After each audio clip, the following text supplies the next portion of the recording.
Махмуд Али Калиматов посетил Ингушский госуниверситет и провел рабочую встречу с ректором учебного заведения Фатимой Албаковой.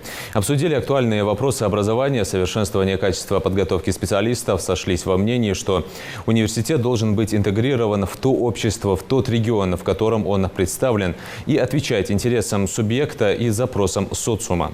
Махмуд Али Калиматов указал на необходимость уделять больше внимания кафедре ингушского языка. По его мнению, следует разработать форму обучения, возможно, совместно с Институтом повышения квалификации работников образования, для уже существующих кадров в целях совершенствования их профессионального уровня. Также он отметил, что в целях сохранения языка руководство региона планирует помочь старейшему республиканскому изданию «Сердало», которое печатается на ингушском языке, выйти на качественно новый уровень. Кроме того, глава заявил, что сотрудничество университета с бизнесом неизбежно, поскольку это повлияет на ситуацию с безработицей в регионе. И в этом направлении нужно перестроить работу. Качественная и количественная подготовка вузом специалистов должна быть соизмерима с потребностями на рынке труда.